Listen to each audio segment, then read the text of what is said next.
Hello दोस्तों, स्वागत है आपका समृद्धि जीएस क्लास में। तो आज हमारा विश्व के भूगोल में दूसरा क्लास है जिसमें हम देखेंगे कुल महाद्वीप।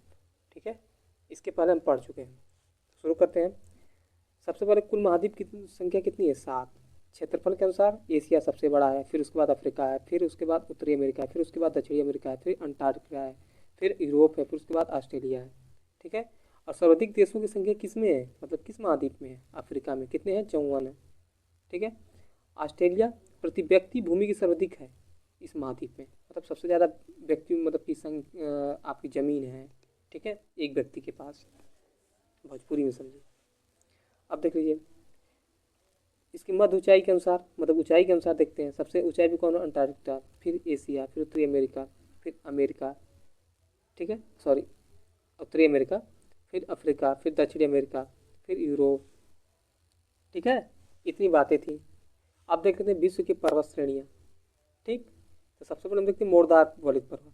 देखिए इसमें होता क्या है कि जब दो प्लेटें टकराती हैं तो जो भारी रहेंगे वो नीचे की तरफ जाएंगे और जो हल्की रहेंगे वो ऊपर की तरफ उठेंगे। तो जो ऊपर की तरफ उठेंगे तो ये क्या बनेंगे? हिमालय का निर्माण होगा, जिसमें हमारा भारत का हिमालय का मतलब वो पर्वतों का निर्माण होगा। ये नवीन पर्वतों के उदाहरण होते हैं, जिसमें हमारा कौन सा है? हिमालय का पर्वत। ठीक है, क्या हो रहा है? अभी भी बढ़ रहा है, इसलिए इसको नवीन कहा जाता है। देखिए दो पर्वतों में संपीड़न या बलन द्वारा निर्मित। ठीक है, अब विश्व के सर्वाधिक ऊंचे तथा विस्तृत पर्वत यही पाए जाते हैं। ठीक है, ये नवीन पर्वत है, ये भी लिखे हैं आपको, बता ही दिए अभी। अब कुछ पर्वतों हैं जो उनको हम देख लेते हैं। सबसे पहले एंडीज, ये कहाँ है? उत्तरी अमेरिका में। सर्वोच्च चोटी एकांकुआ, विश्व की सबसे लंबी पर्वत श्रेणी है। ठीक है, वलित में। अब राकीज देख लेते हैं। इसकी सर्वोच्च बिंदु कहाँ है? माउंट एल्बर्ट है। हाई कहाँ? उत्तरी अमेरिका। सर्वोच्च बिंदु माउंट एल्बर्ट है। हाई कहाँ? उत्तरी अमेरिका में। हिमालय पता ही है आपको। दक्षिणी अल्प्स पर्वत न्यूजीलैंड। सर्वोच्च चोटी कहाँ है? आवारोकी है। इसे माउंट कुक भी कहा जाता है, ऊंची चोटी को। अब देख लेते हैं अल्प्स पर्वत कहाँ है? फ्रांस में, जर्मनी और ऑस्ट्रिया में। सर्वोच्च चोटी क्या है? मोंट ब्लैंक, स्विट्जरलैंड। सब इसी पे आते हैं। मतलब देशों में है, याद रखिएगा। एटलस पर्वत मोरक्को, अल्जीरिया, ट्यूनीसिया, अफ्रीका महाद्वीप। ठीक, अफगानिस्तान में कौन सा है? सुलेमान। सॉरी, पाकिस्तान में कौन सा है? सुलेमान। अफगानिस्तान में कौन सा है? हिंदू कुश। ठीक है, और तिब्बत में कौन सा है? कैलाश श्रेणी। म्यांमार में कौन सा है? अराकनोमा। चीन में तियान शान, कुनलुन शान। ये सब कैसे हैं? वलित पर्वत। अब देख लेते हैं अवरोधी या ब्लॉक पर्वत। होता क्या है, जैसे एक पर्वत है ये, ठीक, और इसकी मध्य भाग क्या हुआ? ऐसे धंस गया। जब यहाँ से धंस जाएगा तो बीच का हट जाएगा कि नहीं हट जाएगा? जैसे पर्वत था, बीच के बाद इसका धंस गया, तो ये दोनों क्या हो गए? अलग हो गए कि नहीं अलग हो गए? इस ठीक, फिर आगे कहीं भी ऐसे धंस गया होगा तो क्या कहेंगे? ब्लॉक पर्वत, क्योंकि ये ऊंचाई पर हो गया लगभग लगभग। पहले क्या था? ऐसे था, लेकिन इसके बीच के बाद धंस गया। कुछ ये भी प्रक्रिया होती है कि पर्वत जो होते हैं, ऐसे पर्वत थे और बीच से क्या हुए? इधर की तरह ये मूव कर गया, इधर तरफ मूव कर गया, और बीच में क्या हो गया? ये घाटी का निर्माण हो गया। ठीक है, इसलिए हम इसको घाटी कहते हैं। घाटी में नदियों का प्रवाह होने लगता है। अब उसके उदाहरण देख लेते हैं। जैसे तनाव लिखेंगे, खिंचाव के द्वारा होता है इनका। उदाहरण में सियरा नेवेदा हो जाएगा। कहाँ हो जाएगा? कैलिफोर्निया, यूएस में। विश्व की सर्वाधिक विस्तृत ब्लॉक पर्वत है। ठीक है, अब दूसरा दूसरा देख लेते हैं। ब्लैक फॉरेस्ट, ये कहाँ है? जर्मनी में। वास्पेज कहाँ है? फ्रांस में। ठीक है, फिर साल्ट रेंज कहाँ है? पाकिस्तान में। भारत में सतपूरा और विंध्याचल की पर्वत है। ठीक है, अब देखिए गुम्बदकार पर्वत। ये होता क्या है कि जब पर्वत ऐसे रहते हैं, ठीक है, इस पर क्या होने लगे? ज्वालामुखी का उद्बोधन, जब उद्बोधन मतलब कि बाहर निकलती है तो क्या करती है ना कि ज्वालामुखी जब ऐसे दोनों तरफ से ऐसे निकलेगी, ठीक है, तो कहीं ऐसे होगा कि नहीं होगा? बताइए, ऐसे होगा? ऐसी ज्वालामुखी फैल रही है उद्भेदन के बाद, तो ऐसी पर्वत का निर्माण हुआ कि नहीं हुआ? आपको धुआं दिख रहा है, कहीं पीछे हुआ है, तो क्या हुआ होगा? मैग्मा इधर सब आया होगा। इसे क्या कहेंगे? गुम्बदकार पर्वत। लिखे भी हैं। इसके उदाहरण कौन कौन से हैं? सिंतिनानी, ब्लैक हिल्स। सॉरी सॉरी, ये सब थोड़ा गलत हो गया है, इसको मैं टाइपिंग में गलत मिस्टेक हुआ है, सही करके पीडीएफ में आ जाएगा। ठीक है, अब देख लेते हैं अगला अवशिष्ट पर्वत। इसको मैं सही करके दूंगा, गलत पढ़ाने का कोई मतलब नहीं है, आगे देख लेंगे उसको।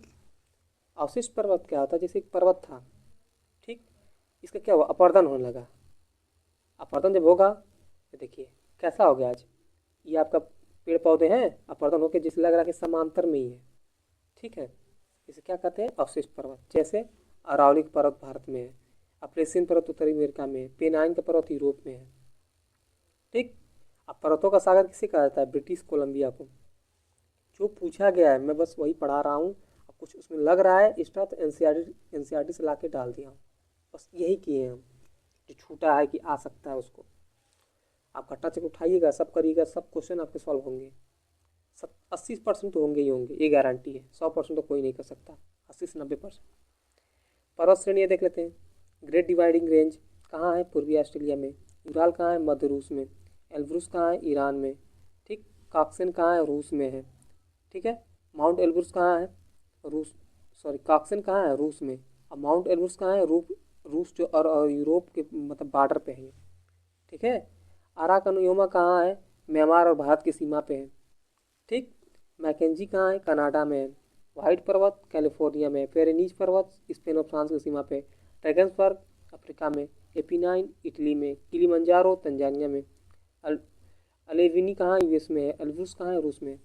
अगर मैं सबको दिखाने लगूँ ना तो दिक्कत हो सकता है, कैसे दिखाएं इतना, एक एक को दिखाना मुश्किल है। कुछ आप भी करिए, जो ज़रूरी था जो आया उसको हमने दिखा दिया, ये अब मैंने जोड़ दिया क्योंकि ये सब भी पूछा जा सकता है। अब यही सब का नंबर है। ठीक है, ग्रेट डिवाइडिंग रेंज की सर्वोच्च चोटी क्या है, कोसिको। अब पठार देख लेते हैं। पठार क्या होता है कि जैसे कोई पर्वत कटते छटते समतल हो गया। ठीक, अब इस पे लोग रहने लगे, खेती करने लगे, शहर बस गए, तो उसे क्या कहेंगे, पठार कहेंगे। ठीक, एक लंबा मतलब कि इसका चौड़ाई ज़्यादा हो जाती है, लंबाई बड़ी हो जाती है, ऊंचाई पे ही होता है। जैसे कर्नाटक का पठार हो गया, दक्कन का पठार हो गया, क्या हो गया, पर्वत ही थे पहले, लेकिन कटते छटते आज कैसे हो गए, इस पे लोग खेती करते हैं, रहते हैं। आपका मतलब कि सिल्कन सिटी कहा जाता है कर्नाटक का पठार को। आप जाएंगे तो लगेगा ही नहीं, लेकिन बस खेती करने से लगता है कि यहाँ पर पठार ही भाग है। ज़्यादा समझाने का भी समय नहीं है, नहीं तो अच्छे से बताते हैं आपको। इसमें बस जो क्वेश्चन आए हैं उन्हीं को हम देख रहे हैं। ठीक है, और एनसीईआरटी से हमने जोड़ दिया है। इससे बाहर क्वेश्चन आपके वनडे में तो नहीं आएंगे, 100% गारंटी है। और बाकी यूपीपीसीएस में तो घुमा घुमा के क्वेश्चन आएंगे इससे। ठीक है, मैपिंग कर लिया। अभी हमने जो भारत का भूगोल पढ़ा उसमें 3 से 4 क्वेश्चन फंस गया डायरेक्टली मैप से। अब देख लेते हैं अंतरा पर्वतीय पठार, सॉरी तिब्बत का पठार, इसे क्या कहा जाता है, अंतरा पर्वतीय पठार भी कहा जाता है। इसका अन्य नाम क्या है, चेंगतोंग, किंगघाई। कहाँ सब नाम है, तिब्बत में। संसार की छत पामीर और इसे पामीर का पठार भी नाम है। तिब्बत का पठार भी कहा जाता है। ठीक है, उसका तो नाम ही है। औसत ऊंचाई इसकी कितनी है, 4500। तब सोचिए ये भी ऐसे होगा, ऐसे ऊंचाई पे होगा।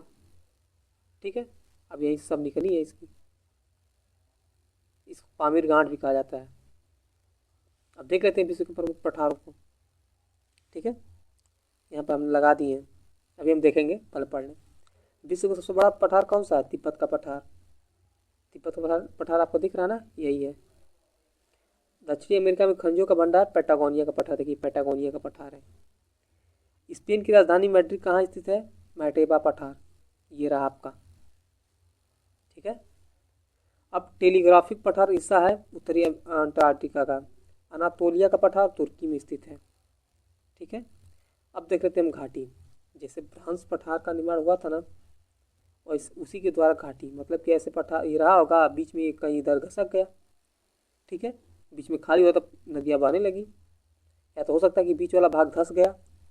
ठीक, तो क्या कहेंगे, इसको घाटी कहेंगे, ये कैसा पर्वत कहेंगे, कमेंट करिए, अभी हम बताएं ऊपर। अब देख लीजिए कुछ इसको उदाहरण देख लेते हैं घाटी के। जैसे मृत घाटी कहाँ है, कैलिफोर्निया। इसका अधिकांश कैलिफोर्निया में, जो अधिकांश भाग कहाँ है, कैलिफोर्निया में। और राज्य, सॉरी देश, यूएस।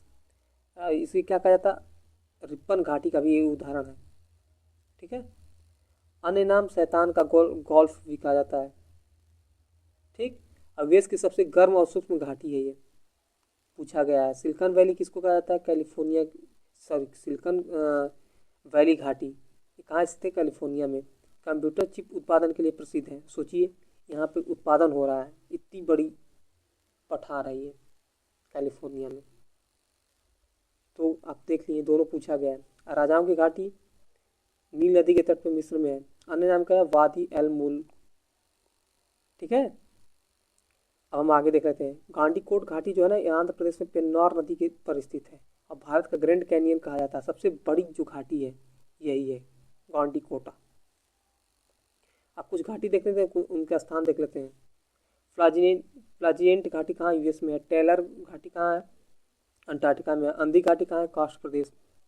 जो अंधी घाटी होती है ना, चूना प्रदेश जब होते हैं ना, उसमें से आपकी नदियाँ गुजरेंगी तो ये नदियाँ अंदर जाने लगती हैं, इन्हीं को क्या कहा जाता है? अंधी घाटी। अभी का देखिए, कास्ट प्रदेश के बारे में हम पढ़ेंगे नीचे। पंचशोर अफगानिस्तान में। ग्रेट आर्टिसन बेसिन कहाँ है? ऑस्ट्रेलिया में। एब्रो कहाँ है? स्पेन में है। अब इसमें थोड़ा तेज हम इसलिए चलेंगे तो बस आपको बताना है। इसको देखिए, कम से कम 3 से 4 बार आप क्लास को देखिए। जब बार बार देखेंगे तो नाम सुनेंगे, इससे माइंड सेट होता है। ऐसा नहीं कि आप पढ़ लेंगे तो ही हो जाएगा। ठीक है, अब मरुस्थल हम देख लेते हैं। मरुस्थल कहाँ होते हैं? जहाँ 25 सेमी से कम वर्षा होती है। ठीक है, अब देखिए जैसे सहारा का मरुस्थल, ये कहाँ स्थित है? आपका ये रहा अफ्रीका में। फिर कलाहारी का मरुस्थल, ये कहाँ है? ये अफ्रीका में, दक्षिणी अफ्रीका में है। ठीक है, नाम्बिया का कहाँ है? आपका जो नाम्बिया हो जाएगा यही बगल में ही है कलाहारी के। अरब का, अरब प्रायद्वीप में। इसमें कौन कौन सा देश है? कमेंट करिए आप। ईरान में, ईरान का है। ठीक है, ये आपका ईरान। थार का पता ही है। टकला मकान कहाँ है? चीन में है। कोबी का ये रहा।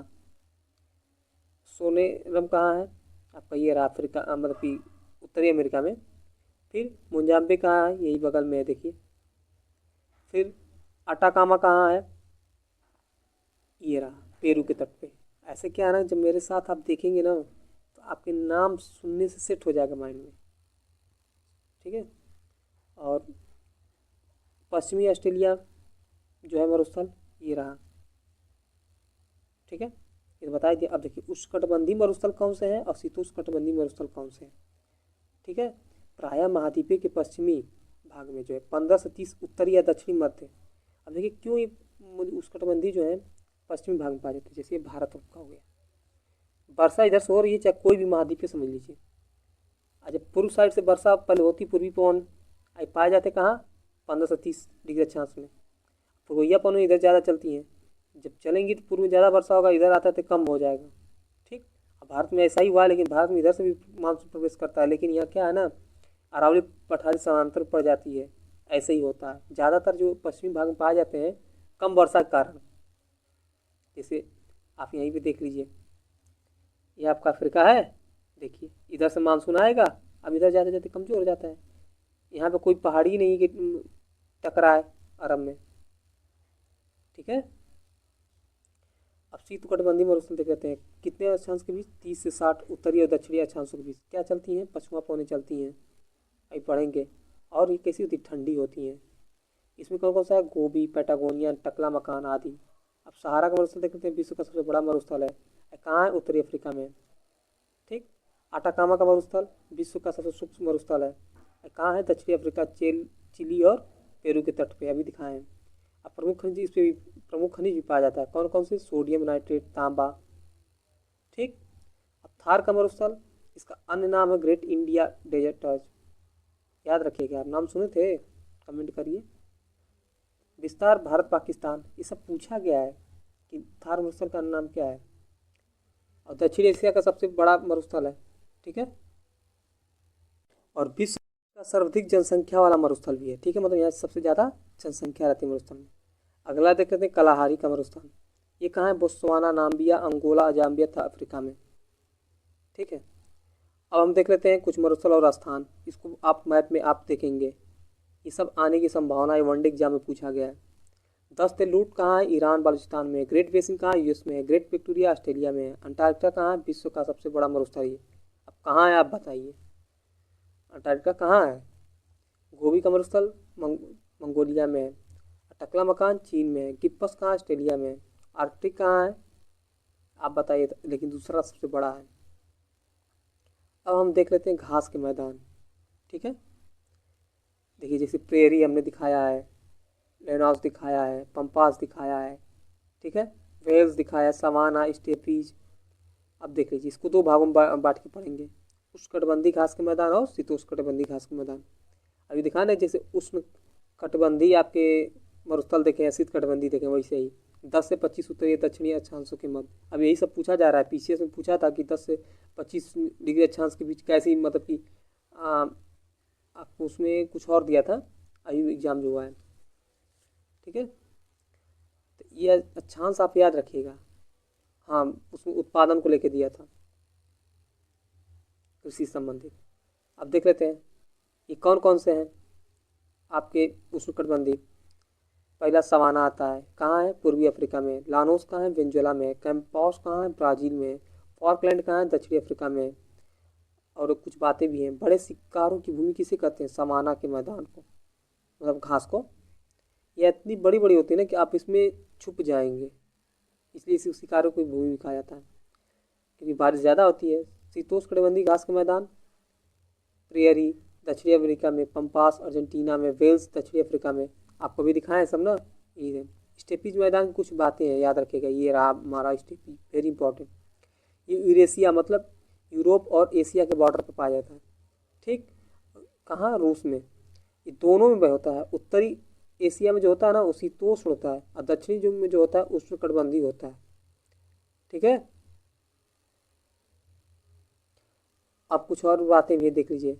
हॉर्न ऑफ अफ्रीका किसी को कहते हैं? जो हॉर्न ऑफ अफ्रीका होता है उसमें शामिल देश होते हैं, ठीक है। इन्हें क्या कहा जाता है? Horn of Africa. Djibouti, Ethiopia, Eritrea, Somalia सब शामिल होते हैं। और ग्रेट ब्रिटेन में शामिल कौन कौन से देश हैं? इंग्लैंड, वेल्स, स्कॉटलैंड को मिला कहा जाता है ग्रेट ब्रिटेन, ठीक। अब देख लीजिए, दक्षिणी एशिया में क्षेत्रफल के दृष्टि से सबसे छोटा देश कौन सा है? मालदीव है। ये छूट गया था भारत के प्रवेश में, इसलिए हम बताए हैं। और सर्वाधिक अक्षांशीय लंबाई वाला देश चिली, ऐसे एकदम लंबा है। और देश में सर्वाधिक लंबी तटीय रेखा किसके पास है? कनाडा के पास। कनाडा भी दिखाए थे आपको ऊपर। थोड़ा कुछ आप भी देखिए, हम तो मैप लगा ही दिए पूरा। अब ग्रीनलैंड देख लेते हैं, कई बार पूछा गया एग्जामों में। जैसे अंटार्कटिका महासागर के बीच में ये स्थित है, ठीक। डेनमार्क का इस पर अधिकार है। बताइए किस महाद्वीप में है? विश्व का सबसे बड़ा महाद्वीप है। राजनीतिक रूप से किसका भाग है? यूरोप का। अब तो पता चल ही गया होगा डेनमार्क। भौगोलिक रूप से उत्तरी अमेरिका का भाग है, ठीक। अब द्वीप समूह देख लेते हैं, उन पे अधिकार किस देश का है देख लेते हैं। मार्टियन द्वीप अब फ्रांस का अधिकार है। क्रिसमस द्वीप पे ऑस्ट्रेलिया का अधिकार है। एलुसियन पे यूएस का अधिकार है। बियर जो द्वीप है उस पर नॉर्वे का अधिकार है, ठीक है। अब आगे देखते हैं अंतर्राष्ट्रीय सीमा रेखा। जैसे कौन से जो सीमा रेखा है किस देशों के बीच है, चेक के कौन देशों की सीमा बनाती है, ठीक। रियो ग्रांडो नदी यूएस और मैक्सिको के बीच, सब पूछा गया है। ऊपरी राइन नदी फ्रांस और जर्मनी। मेरे कहने से आप आधा घंटा वीडियो देखिएगा और इसके बाद तुरंत आप घटना चेक उठाइएगा, ठीक। अगर नहीं लगेगा तो छोड़ दीजिएगा, मत वीडियो देखिए। हम लाइक और सब्सक्राइब के लिए नहीं यहाँ पढ़ा रहे हैं, आपको कुछ जानकारी होगी और पढ़ाने की मतलब कम समय में कैसे पढ़ सकते हैं। यहाँ सभी लोग बस अब क्या बोलें। 38 डिग्री समांतर रेखा उत्तरी कोरिया और दक्षिणी कोरिया है। 49 डिग्री समांतर रेखा यूएस और कनाडा में है, ठीक है। अब मैग्नीकॉर्ड जो रेखा है ये कहाँ किस देशों की सीमा बनाती है? फ्रांस, जर्मनी और इटली के साथ। विक्टोरिया झील युगांडा, तंजानिया, युगांडा और केन्या, मतलब युगांडा तंजानिया के बीच, फिर युगांडा केन्या के बीच, फिर केन्या तंजानिया के बीच। सबसे ज़्यादा लंबी किसके बीच है? युगांडा तंजानिया के बीच। क्रम से हमने लिखा है। जो मैन रहीम की रेखा ये रूस और अफ्रीका के बीच बनाती है, ठीक है। अब कुछ उपनाम हैं और स्थान, ये भी देख लेते हैं। उत्तर का बेसिन सेंट पीटर्सबर्ग को। मध्यरात्रि का सूर्य उत्तरी और दक्षिणी ध्रुव पर। पक्षियों का महाद्वीप दक्षिणी अमेरिका को। 1000 झीलों की भूमि फिनलैंड को। अंध महासागर अफ्रीका को। मोतियों का द्वीप बहरीन को। झीलों की वाटिका फिनलैंड को। नहरों का देश पाकिस्तान को कहते हैं, ठीक है। नहरों का शहर वेनिस को जो इटली में है। विश्व के चीनी का कटोरा क्यूबा को। स्वर्णिम पैगोडा का देश म्यांमार को। पवित्र भूमि फिनलैंड में है। यूरोप की रोगी तुर्की कहा जाता है। चीन का शोक हांगो नदी पे है, ठीक है। यहाँ चीन का शोक हांगो नदी या पीली नदी, ठीक। स्वर्ण मंदिर का शहर अमृतसर है। 5 नदियों का भूमि पंजाब, कौन कौन सी बताइए क्रम? सिंध है ऊपर और नीचे सतलज है, 3 आप बताइए। भारत का प्रवेश द्वार मुंबई है, 7 टापुओं का नगर मुंबई है, श्वेत हाथियों की भूमि थाईलैंड है, पूर्वी समुद्र की भूमि श्रीलंका, सब पूछा गया है भाई। अमेरिका का पेरिस प्यूरिन आयर्स, blue grass state Kentucky US में है, पश्चिम का द्वार इस्तांबुल है, कहाँ है? टर्की में।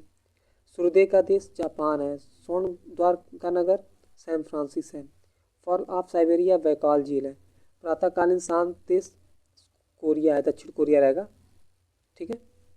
यूरोप की तेज राजधानी एबरडीन, कौन है? एबरडीन।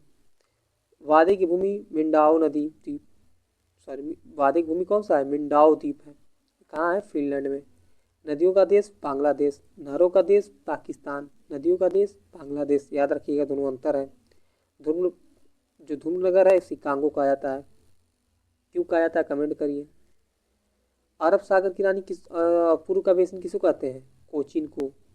मसालों का बगीचा केरल को, पर्वतों की रानी मसूरी को, भारत का मैनचेस्टर अहमदाबाद को, ठीक है। अब अगला हमारा है जल मंडल, ठीक। देखिए क्रम देख लेते हैं बड़े हिसाब से, जो आपके महासागर हैं, ठीक है। सबसे बड़ा प्रशांत महासागर, फिर अंटार्कटिक महासागर, फिर हिंद महासागर, फिर अटलांटिक महासागर है सबसे बड़ा प्रशांत महासागर, फिर अटलांटिक महासागर जिसे अंध महासागर भी कहते हैं, फिर है हिंद महासागर, फिर अंटार्कटिका महासागर, ठीक है। अब देखिए महासागरीय नितल किसे कहते हैं? जो महाद्वीपीय मग्न तट, जैसे ये हो गया ना महासागर, आपका तटीय मैदान हो गया, ठीक। और जहाँ समुद्र स्टार्ट हो रहा है और दोनों का मिलन क्षेत्र क्या कहेंगे? महाद्वीपीय मग्न तट।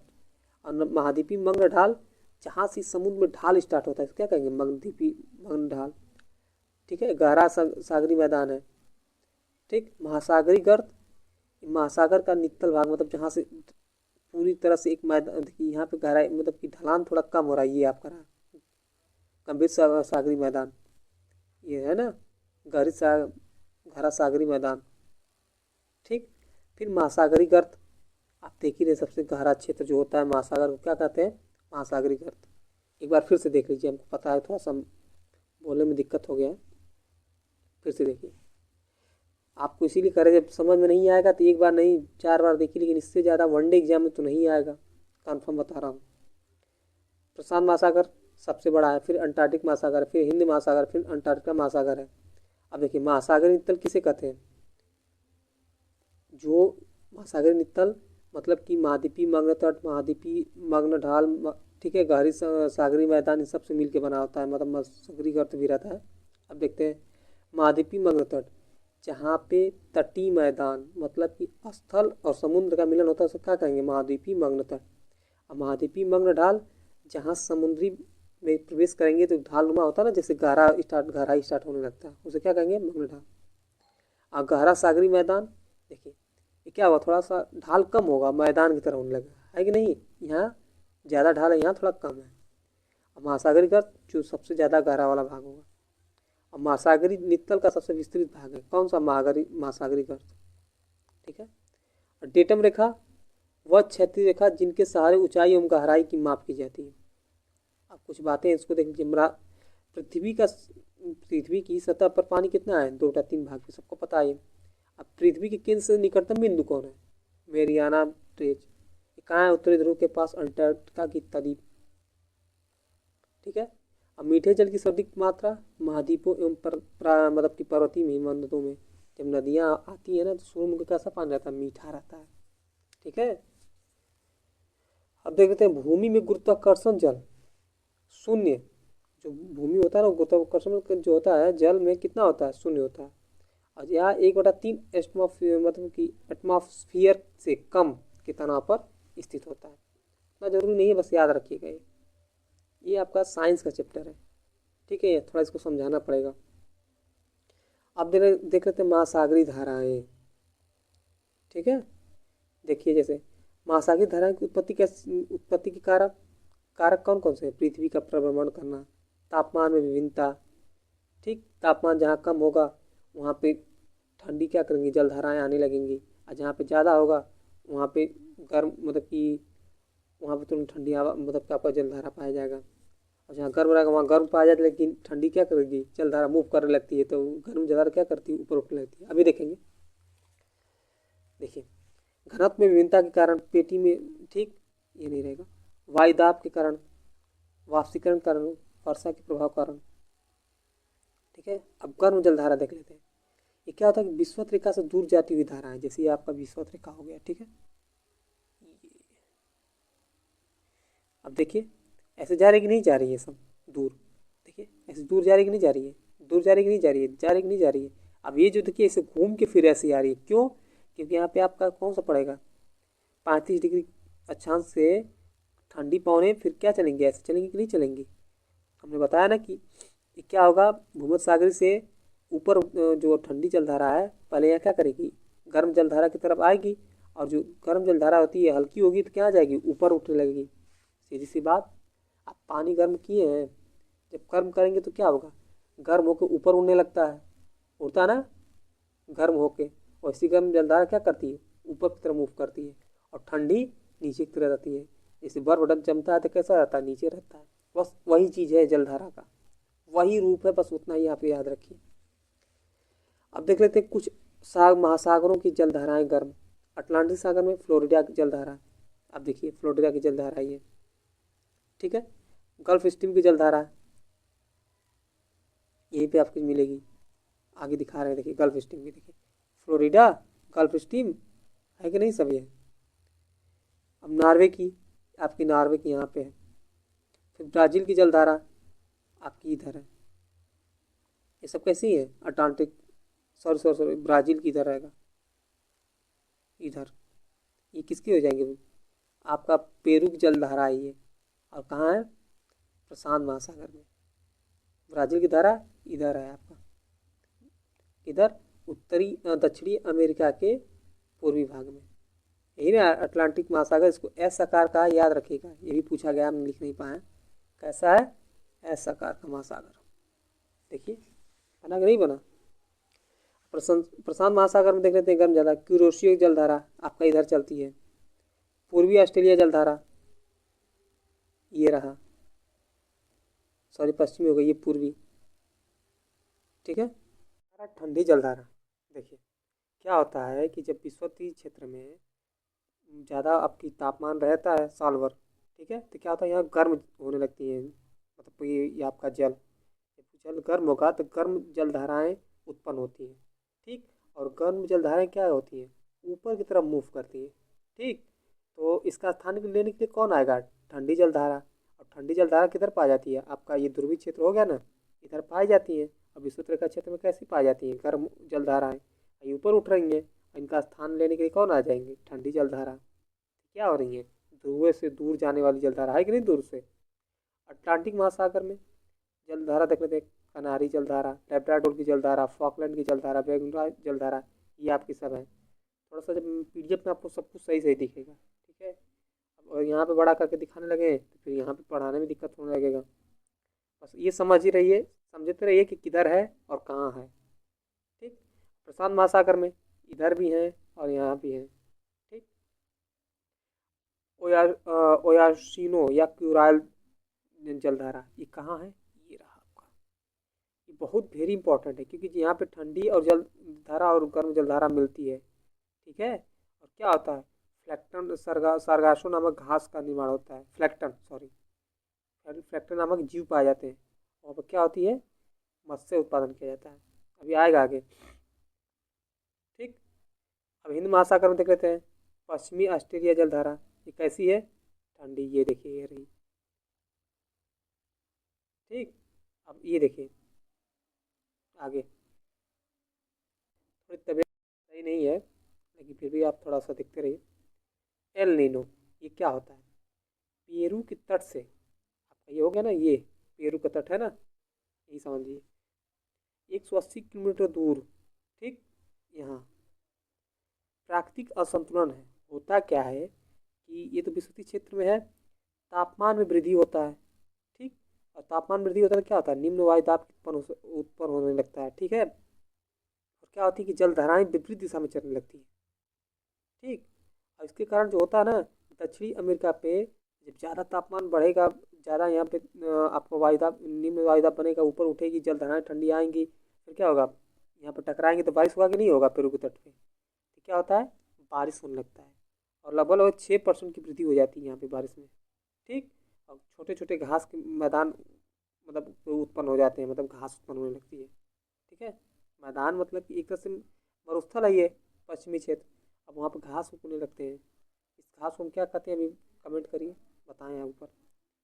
अब हिंद महासागर में क्या होता है, तापमान बढ़ जाता है। ठीक, इसी के कारण फिर बुखार आने लगता है। बोला जाता है कि हिंद महासागर को बुखार आने लगा। ठीक है, जिससे क्या होता है, भारत में मानसून की कमजोर होने लगता है मानसून। क्या होता है, सूखा पड़ने लगता है। अब कहाँ कहाँ तक सूखा पड़ता है, भारत में, मलेशिया में, इंडोनेशिया में, ऑस्ट्रेलिया में, पूर्वी अफ्रीका में। एल नीनो में एक पूरा आधा घंटे का लेक्चर है लेकिन आपको बस इतना ही काम है, इतना ही पूछा जाएगा जितना बता रहा हूँ। लाल नीनो क्या होता है, एल नीनो का प्रभाव 1 वर्ष तक रहता है। ठीक। जब एल नीनो को खत्म करने के लिए लाल नीनो प्रभाव होता है। कैसे उत्पन्न होता, मतलब कि सही होता है प्रभाव, प्रभाव सॉरी, एक तरह से आप समझिए, ला नीनो जो है ना, एल नीनो को समाप्त करने की प्रक्रिया है। जो एल नीनो का प्रभाव 1 वर्ष तक तो रहता ही है। ठीक। ये खत्म कैसा होता है, सोमालिया की जलधारा के द्वारा। ये रहा आपका सोमालिया की जलधारा। जब होता है ना, सोमालिया की जलधारा यहाँ उत्पन्न होने लगती है और क्या करती है, खूब वर्षा करने लगती है। ठीक। और इसके बाद अपने आप पेरू के तट पर पहुँचती है और संतुलन हो जाता है। निम्न वायुदाब जब यहाँ से चलेंगी तो ठंडी ठंडी हवा जाएगी ऐसे। ठीक है। इसमें बस लाल नीनो में ये जानिए आप कि एल नीनो के प्रभाव को, जो 1 वर्ष तक रहता है एल नीनो, उसको ख़त्म करना ही लाल नीनो का प्रभाव, लाल नीनो कहा जाता है। ठीक है। और ये किसके द्वारा होता है, सोमालिया की जलधारा के द्वारा। अब कुछ बातें देख लीजिए। स्थल से घिरे हुए सागर में सबसे बड़ा कौन सा है, भूमध्य सागर स्थलों से घिरा हुआ है। सारगैसो सागर उत्तरी अंटार्कटिक महासागर में। सारगैसम नामक घास की वजह से ये यहाँ पर मछली भी पाई जाती है। ये रहा आपका। ठीक है। फ्लैक्टन, जहाँ ठंडी और कम जलधाराएं मिलने मिलने पर वहाँ क्या होगा, ये फ्लैक्टन एक नामक जीव है। मत्स्य मतलब कि मछलियाँ इसको बहुत अच्छे तरह से खाती हैं और यहाँ पर मछलियों के झुंड पाई जाती हैं। मत्स्य पालन होगा ही होगा। अब एग्जाम्पल के रूप में देख लीजिए, जैसे गल्फ स्ट्रीम की जलधारा होती है, ये कैसी होती है, उष्ण होती है। लेब्राडोर की जलधारा ठंडी होती है। दोनों मिलेंगी तो कैसा क्या उत्पन्न होगा, फ्लैक्टन। ये कहाँ होता है, 1 मिनट आपको दिखा दे रहे हैं। ये जो आप देख रहे हैं ना, ब्रिटेन का भाग, यहीं पे मिलती हैं दोनों। ठीक है। अभी हम देखें ऊपर, क्यूरोशियो तथा क्यूराल। क्यूरोशियो जो उष्ण है, क्यूराल जो ठंडी है। जलधारा मिलने पर क्या होता है, यहाँ भी मत्स्य केंद्र बनेगा। ये कहाँ है, जापान के पास है, यहाँ पे। ठीक है। अब आगे हम देख सकते हैं लवणता, हेलो लाइन। हेलो लाइन महासागर का वह क्षेत्र जहाँ गहराई के साथ साथ लवणता तीव्र गति से बढ़ती है, उसको क्या कहते हैं, हेलो लाइन। कुछ बातें देख लीजिए। सागरी लवणता का मुख्य स्रोत क्या है, भूमि। जैसे नदियाँ लवणता को सागर तक पहुँचाती हैं। ठीक है। और ये प्रमुख कारक है। लवणता नियंत्रण करने के लिए अन्य कारक क्या है, वाष्पीकरण होना।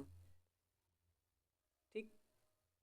फिर पवन, नदी जल, वर्षा जल, ज्वालामुखी, वाष्पीकरण हो जाएगा जल, यहाँ नियंत्रित नहीं, प्रभावी रहेगा बढ़ाने में सहायक। ठीक है। पवन के द्वारा, जल के द्वारा, नदी जल के साथ बह के आती है, वर्षा। ठीक है। जल क्या होगा, ऊपर मतलब कि वाष्पित हो जाएगा तो बचेगा वही लवणता ही। अब सागरी लवणता देख लीजिए, जल के भार, उसमें घुले हुए पदार्थ के भार, उसे क्या कहेंगे, सागरी जल लवणता। मतलब सागर में जो जल होंगे और उसमें घुले हुए पदार्थ। सर्वाधिक योगदान किसका है, सोडियम क्लोराइड का, फिर मैग्नीशियम क्लोराइड का। सर्वाधिक मात्रा जो पाई जाती है मतलब कि लवणता की, वान झील में, तुर्की की। मृत सागर, सागरों में मृत सागर है। और दूसरे नंबर पर भी ऐसे ग्रेट सॉल्ट लेक है। महासागर की औसत लवणता कितनी है, लगभग 35%। ठीक है। अब देख रहे थे ज्वार भाटा, थोड़ा सा हम देखे थे जब भी आपका पढ़े थे सूर्य से संबंधित, चंद्रमा का मतलब कि सूर्य ग्रहण चंद्र ग्रहण तक हम देखे थे थोड़ा सा। यहाँ विस्तृत रूप में देख लेते हैं। देखिए, ज्वार भाटा की उत्पत्ति के कारण क्या है, सूर्य और चंद्रमा का गुरुत्वाकर्षण बल। ठीक। अपकेंद्री बल, अपकेंद्री बल होता क्या है कि जब यहाँ पर मान लीजिए आपका, देखिए चंद्रमा है कि नहीं। ठीक। अमावस्या के समय में क्या होता है ना, कि जब जिधर से ये गुरुत्वाकर्षण बल लगेगा, इधर क्या कौन सा बल रहेगा? अपकेंद्री बल। अब विपरीत में अपकेंद्री बल, अपकेंद्री बल की तरफ ज़्यादा ज्वार आती है, मतलब कि इसके सॉरी एक बार फिर सुनिए। जो सूर्य और चंद्रमा के गुरुत्वाकर्षण के बल के द्वारा क्या होता है? ज्वार भाटा का उत्पन्न होता है। ठीक, जिधर चंद्रमा रहेगा चाहे इधर सूर्य रहेगा, उधर कौन सा मतलब कि आपका बल कहा जाएगा? अभिकेंद्री। इधर अपकेंद्री बल के द्वारा ज्वार उत्पन्न होगा, और जिधर ज्वार आता है उसके विपरीत स्थान पे भी आता है, तो विपरीत स्थान पे किसके द्वारा आता है? अपकेंद्री बल। आपको पता होगा साइंस में कि जिधर अभिकेंद्री बल लगेगा जिस साइड, उसके विपरीत में अपकेंद्री बल लगेगा, तो वही स्थिति होती है। लेकिन अभिकेंद्री बल की तरफ बड़ा ज्वार, अपकेंद्री बल की तरफ कम ज्वार। अगर इधर मानिए कि 9 मतलब कि 9 सेमी की, अगर एक बात बता रहे हैं आपको कि 9 सेमी की ज्वार आ रहा था, इधर 7 सेमी का आएगा। ठीक है, याद रखिएगा। और हमेशा जो ज्वार सबसे बड़ा आता है अमावस्या और कब? पूर्णिमा के द्वारा। लेकिन सबसे बड़ा कब आएगा? अमावस्या। देखिए इस सिजकी की सिजकी का मतलब कि रूप है कि नहीं? इधर चंद्रमा आ गया, सबसे ज़्यादा नज़दीक चंद्रमा है, तो सबसे ज़्यादा योगदान किसका होता है? चंद्रमा का होता है ज्वार भाटा में। फिर सूर्य हो गया, ठीक है, तो इसलिए इधर ज़्यादा। अब इधर थोड़ा सा कम आता है। पूर्णिमा का क्या होगा? इधर अभिकेंद्री बल, इसे अपकेंद्री बल लग रहा है चंद्रमा का। इधर क्या होगा? अभिकेंद्री बल सूर्य का, अपकेंद्री बल तो सबसे ज़्यादा किसका है? चंद्रमा का है। ठीक है, डिटेल में आप सब वीडियो आएगा, घबराइए मत, बस थोड़ा समझ के बस आगे बढ़िए। सर्वाधिक गुरुत्वाकर्षण लिखे में चंद्रमा का होता है। ठीक है, और अप्रत्यक्ष उच्च ज्वार का कारण क्या है? अपकेंद्री बल। ठीक, अब आगे देखते हैं। दीर्घ ज्वार सामान्य ज्वार से 20% ऊंचा होता है जब सूर्य, पृथ्वी तथा चंद्रमा एक सीधी रेखा में होते हैं। लघु ज्वार समानता से लगभग 20% कम होता है। सूर्य पृथ्वी स्थिति जो होती है चंद्रमा के बीच समकोण। देखिए ये रहा आपका चंद्रमा। ठीक है, अष्टमी या सप्तमी के दिन होता है, कृष्ण पक्ष के या शुक्ल पक्ष के। ठीक है, अब कृष्ण पक्ष शुक्ल पक्ष किसको कहते हैं? कमेंट करिए। भारत को पढ़ा रहे थे बताए थे, नहीं ऊपर बताए थे सॉरी, जब सूर्य पढ़ा रहे थे। ठीक है, लघु ज्वार इसमें आता है। ठीक, अब वेरी इंपॉर्टेंट, प्रतिदिन 24 घंटे में 2 बार ज्वार और 2 बार भाटा आता है। यहाँ कभी कभी पूछ देता है कि 12 घंटे 26 मिनट में के अंतराल पे एक ज्वार आता है, फिर दूसरा ज्वार आता है। ठीक है, और 24 घंटे में 2 बार। लेकिन होता है कहीं कहीं आपको देखने को मिलेगा 24 घंटे 52 मिनट, याद रखिएगा। लेकिन साउथ हैम्पटन जो है ना इंग्लैंड का, वहाँ पे 4 बार ज्वार और 4 बार भाटा आता है। क्यों? वहाँ पे 2 सागर हैं। ठीक है, बताएं ऊपर महासागरी गर्त। देखिए क्या है कि महासागर के सबसे गहरे भाग को क्या कहते हैं? महासागरी गर्त। अब विश्व का सबसे गहरा गर्त कौन सा है? मेरियाना गर्त, चैलेंज गर्त। इसकी लंबाई कितनी है? 11,033 मीटर। बताए थे कि मोबाइल नंबर की तरह याद करना है। प्रशांत महासागर के प्रमुख गर्त कौन कौन से हैं? देखिए उत्तरी प्रशांत में मेरियाना, ट्यूरायल, देखिए मेरियाना गर्त है आपका। ठीक है, फिर एल्यूशियन जापान के हैं। ठीक है, और दक्षिणी प्रशांत महासागर में टोका, कमडीक, आटाकामा, कैरमेडेक, इतना याद रखना आपको। अटलांटिक में पोर्टोरिको, रोमांचे, सैंडविच गर्त, और हिंद महासागर में सुंडा गर्त। बताइए हिंद महासागर का सबसे गहरा गर्त कौन सा है? डायनामेटिक गर्त है, फिर जावा गर्त है। और यहाँ लिख भी दिए हैं कि हिंद महासागर का सबसे गहरा गर्त जावा गर्त। कुछ छोड़े नहीं है, जो माइंड में चल रहा है ना सब कुछ लिख दिए हैं जो क्वेश्चन आया है। अब सोचिए कि हमको भी ये पता है कि ये पूछा गया क्वेश्चन, लग रहा है कभी कुछ नहीं लिखेगा लेकिन आगे लिखती हैं, हो सकता है कुछ चीज़ छूट जाती है। अब विश्व की नदियाँ देख लेते हैं। ठीक है, हमने हाईलाइट कर दिया है। ठीक, आप मैप में जब PDF लेंगे तो आपको सब दिखेगा। ठीक है, जैसे यांगटीसी नदी, इसका मुहाना मतलब कहाँ गिर रही है? प्रशांत महासागर में। ये क्या है? सबसे एशिया की सबसे लंबी नदी है। इसका फुआ कहाँ है? चीन में। देखिए ये आपका रहा, एक मिनट, ये रहा यांगटीसी। ठीक है, ये आपका यूरोप है, ये आपका अफ्रीका है। ठीक है, जब हमको सब कुछ क्लियर है तभी हम बताइए। आपका इंडिया है, इधर आपका एशिया का इधर मतलब कि पूर्वी एरिया है। अब देखिए साल्विन नदी, ये अंडमान सागर में गिरती है। इसका उद्गम कहाँ होता है? तिब्बत के पठार में। ठीक है, छोटी नदी है देखिए पूछ लिया गया है। आमूर नदी प्रशांत महासागर में गिरती है, चीन रूस की सीमा में प्रभावित होती है। ये रहा आमूर नदी, ये रही, देखिए ये है कि नहीं है। तो आप बार बार ऊपर करने में ज़्यादा समय लगेगा, आप लोग मैप में देखते रहिएगा पीडीएफ निकलवा के। टिंगरीस नदी फारस की खाड़ी में, अफवाज का कहाँ है, तुर्की और सीरिया के इराक में। ठीक। मेकांग नदी कहाँ गिरती है, दक्षिणी चीन सागर में। दिंकरीस नदी कहाँ गिरती है, फारस की खाड़ी में। ये सब जो है ना, मुहाना मतलब जिस सागर में जिस स्थान पे गिर रही है वो, अब विशेषता मतलब इसके बारे में जानकारी। अब देख लीजिए महावेली गंगा बंगाल की खाड़ी में, वेरी इंपॉर्टेंट है, पूछा गया है। श्रीलंका की सबसे लंबी नदी है। लीना आर्कटिक सागर में है। अफवा कहाँ है, रूस में है। वेल्गा कहाँ है, कैस्पियन सागर में। यूरोप की सबसे लंबी नदी है। डेन्यूब काला सागर में गिरती है। वेल्गा मतलब कैस्पियन सागर में गिरती है। यूरोप की तो दूसरी सबसे लंबी नदी है। उद्गम कहाँ है, जर्मनी में। नीपर नदी काला सागर में अपना बनाती है, मतलब कि गिरती है। मुहाना, मुहाना कहाँ बनाती है, काला सागर में। ठीक। अब बार बार गिरना भी आ जाएगा, समझ जाइएगा वही। अब मुहाना बनाना भी मतलब आ जाएगा सब, तो वही समझिएगा। उद्गम कहाँ है, मॉस्को में। राइन नदी उत्तरी सागर में गिरती है। अब देखिए राइन जो है भ्रंश घाटी में प्रवाहित होती है, यूरोप की व्यस्तम जलमार्ग भी है। ठीक है। इसी पे जो शहर है, बॉन शहर जर्मनी का स्थित है। जो विशेषता है जो पूछा गया, हमने लिख भी दिया है, कुछ ज़्यादा इसके ज़्यादा मत पढ़िएगा नदियों के बारे में प्लीज़, इतना ही पूछा गया है। नील नदी भूमध्य सागर में गिरती है, अपना मुहाना मतलब बनाती है। उद्गम कहाँ है, महा विक्टोरिया झील में। और श्वेत नदी के रूप में ये निकलती है पहले, अब विश्व की सबसे लंबी नदी।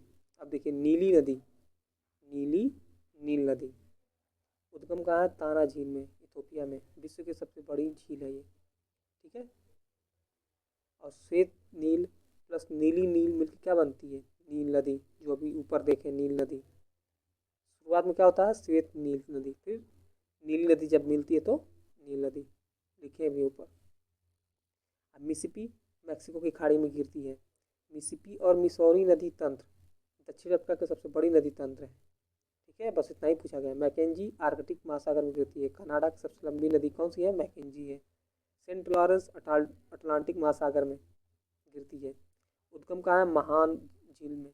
यूएस और कनाडा की सीमा बनाती है। ये जो नदी सब हम बता रहे हैं ना, सब पूछा गया है, इसमें कुछ आप छोड़ नहीं सकते। रियो ग्रांडे मैक्सिको खाड़ी में गिरती है, यूएस और मैक्सिको की सीमा बनाती है, सब ये भी पूछा गया। हडसन अटलांटिक मतलब सागर में गिरती है। अमेजन अटलांटिक महासागर में गिरती है। अमेरिका की सबसे लंबी नदी है, दक्षिणी अमेरिका की। ठीक है, लिख लीजिएगा दक्षिणी। जब पीडीएफ मिलेगा ना, तब आपको सब सही करके मिलेगा। अफवाह क्षेत्र की दृष्टि से विश्व की सबसे लंबी नदी है और बड़ी भी है। विश्व की सबसे लंबी नदी कौन सी है, नील। अफवाह क्षेत्र में है सबसे बड़ी, या देखिए मतलब कि एरिया के हिसाब से। अब विश्व की सबसे लंबी नदी नील नदी, फिर अमेजन नदी, फिर यांगटीसी नदी। किस महाद्वीप में पड़ता है, ये भी कमेंट करिए सब आप। मकर रेखा को 2 बार काटने वाली लिम्पोपो नदी अफ्रीका में। कर्क रेखा को काटने वाली 2 बार महाई नदी। विषुवत रेखा को 2 बार विभाजित करने वाली नदी कांगो नदी, इसका जायरो नदी भी नाम है। नील नदी मिस्र की नील का उपहार कहा जाता है, मिस्र को नील की उपहार कहा जाता है, किसको, नील नदी को। ठीक है। और इटली की गंगा पो नदी को कहा जाता है। अब देख लीजिए कुछ नदी है जो सीमा का निर्धारण करती हैं, छूट गई थी, ऊपर हम सीमा निर्धारण पड़े थे तो यहाँ लिख दिए हम। नीपर नदी बेलारूस और यूक्रेन की सीमा चर्चित है अभी। पराना ब्राज़ील और पराग्वे। ये सब नदियों का नाम तब आता है ना जब करंट में चर्चित रहता है, तो ये जो चारों पूछे सब करंट का मैटर है, लेकिन लिख दिए भाई आया। तो महाकाली नदी भारत और नेपाल की सीमा बनाती है। म्यांमार की जीवन धारा किसको कहते हैं, इरावती नदी को। अब देखिए नदियों किनारे स्थित शहर, रोम शहर किसके, जो रोम है इटली का, किस नदी पे है, टाइबर नदी पे है। पेरिस जो है फ्रांस का सी नदी पे है। काहिरा मिस्र जो है नील नदी पे है। खार्तूम जो सूडान का है शहर, नील नदी पे है। न्यूयॉर्क जो है किस नदी पे है, हडसन नदी पे है।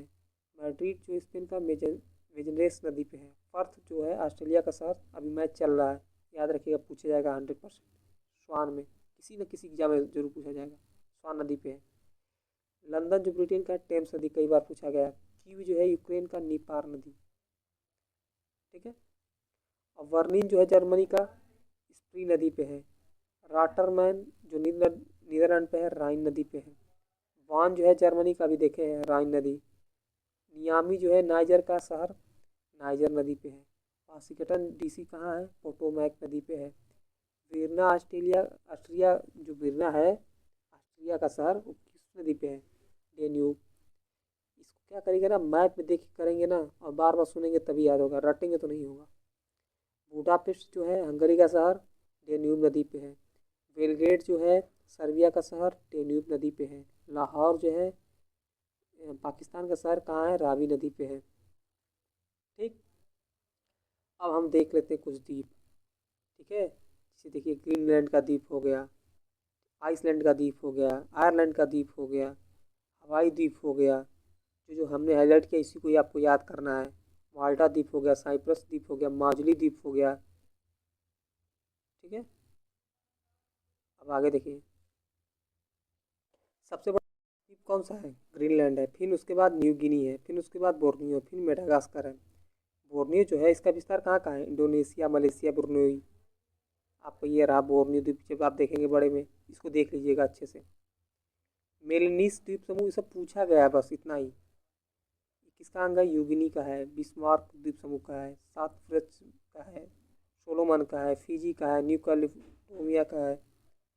होंशु जापान का विशालतम द्वीप है। ठीक है, इस पे कौन सा शहर स्थित है, कमेंट करिए। इंडोनेशिया द्वीप समूह प्रमुख सुमात्रा, जावा, बाली। ठीक है, ये जो है ना आपके इंडोनेशिया द्वीप समूह में स्थित, ये कौन से है, क्या है, द्वीप है, और पश्चिम से पूर्व की तरफ है। ठीक है, याद रखिएगा। आगे देख लेते हैं पोलोनेशिया का। इस पे है टोंगा, तुवालू, तुहिनी। मतलब जो पोलिसियन जो है ना, किन द्वीप समूह से मिलकर बना है, टोंगा, तुवालू, ताहिती। सीप द्वीप समूह में फारो द्वीप समूह को कहा जाता है। सीप द्वीप समूह किसको कहा जाता है, फारो द्वीप समूह को। माजुली जो है विश्व का सबसे बड़ा नदी द्वीप है, ब्रह्मपुत्रा का। कालीमतन जो है ये बोर्नियो द्वीप समूह का अंग है। ठीक है,